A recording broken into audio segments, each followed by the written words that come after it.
burn-out est l'indice de l'écartèlement entre ce que les gens sont et ce qu'ils doivent faire. Il révèle une usure, une érosion des valeurs, de la dignité, de l'esprit, de la volonté. C'est un processus, un mal-être qui s'est inscrit, qui s'est transformé en cercle vicieux petit à petit, sans que je m'en aperçoive. Il y a deux causes. Il y a moi et mon engagement, ce qui est devenu mon rapport au travail. Je mettais la barre déjà tellement haute. J'avais tendance à être corvéable à merci aussi.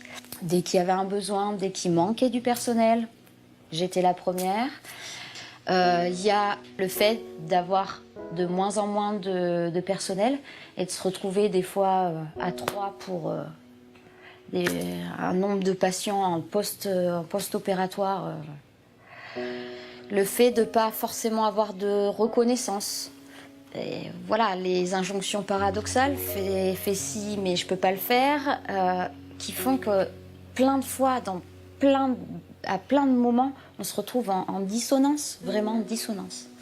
J'étais dans une hypervigilance de tout ce que je faisais. J'avais tellement peur de l'erreur, de l'échec, que j'étais dans une survérification, dans un process mental qui me coûtait, qui finissait par... C'est ça le cercle vicieux.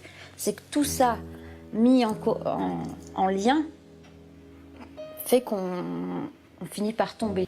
J'ai fini par ne plus avoir aucune motivation, oublier de manger, à ne plus dormir, là aussi physiquement, la fatigue, je me mettais, moi mon signal c'était le vomissement. Je me mettais à vomir pour un oui ou pour un non. Jusqu'à ce qu'un jour, là aussi, une patiente me dise vous n'avez pas l'air bien. Vous voulez vous asseoir? C'était un gros stop, un gros craquement, comme une explosion. Et ce craquement, et après j'étais plus capable de rien, mais plus capable de rien. Au jour d'aujourd'hui, je suis incapable de remettre les pieds, et quand bien même un jour j'ai voulu me faire violence et emmener un arrêt de travail, je me suis mis à vomir devant tout le monde dans ce hall. Et cette dame de l'accueil qui me dit « mais c'est pas grave, c'est dans un hôpital, vous inquiétez pas ». Moi j'étais en train de me confondre d'excuses, et elle finit par me dire « mais vous savez madame, on est dans un hôpital ». Et ce que je lui ai répondu, alors là ça a été dramatique pour moi, mais je fais partie du personnel. J'emmenais juste mon arrêt.